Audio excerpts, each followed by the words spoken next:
J'ai un retour un petit peu inattendu sur un produit de base et hyper ancien.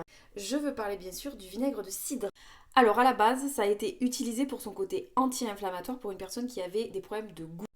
Donc en effet, le vinaigre de cidre présente des antioxydants, il a un côté anti-inflammatoire et ça peut vraiment soulager.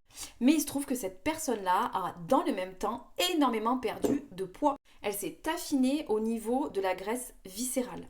Et en fait, cela va s'expliquer par le fait que le vinaigre de cidre va avoir un impact sur ta réaction par rapport au sucre. Il va avoir un petit peu un effet hypoglycémiant. Il va t'éviter des pics de glycémie.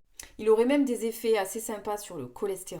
Et moi, à la base, je l'utilisais pour faire mes masques capillaires. Bien sûr, à ne pas utiliser sur le cuir chevelu, mais sur les pointes. Il a vraiment un côté adoucissant et brillant. Par contre, il faut faire attention à l'émail des dents parce que comme le citron, il peut venir un petit peu le fragiliser.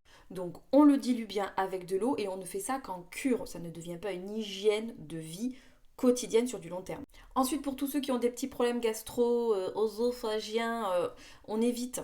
Et pour les diabétiques qui prennent par ailleurs des médicaments pour avoir cet effet hypoglycémiant, il faut faire attention parce que si on cumule les deux, on peut avoir des problèmes au niveau du potassium. Mais pour ceux qui cochent toutes les cases, un peu de graisse viscérale et un peu du mal à gérer sa glycémie, tu vois, moi, la dernière fois, j'ai pris une petite pâtisserie et j'ai cru que j'allais tomber dans les pommes. Et bien, si j'avais pris 2 cuillères à soupe avant du vinaigre, je pense que j'aurais pu manger ma pâtisserie sans avoir cet effet hyperglycémiant. Après, au niveau des conseils, le prendre avant, le prendre après. Moi, perso, je le prendrais avant 2 cuillères à soupe à jeun et avant les 2 repas, celui du midi et celui du soir. Et comme toutes les bonnes choses ont une fin, j'aurais tendance à faire cette cure. Déjà, je teste sur une semaine, voir ce que ça fait. Et puis, je le fais 3 semaines, tu vois. Fais ta cure et dis-moi en commentaire ce que ça a donné. Et si tu combines ça avec la madérothérapie ou le drainage lymphatique, on va vraiment venir aider ton corps à se détoxifier.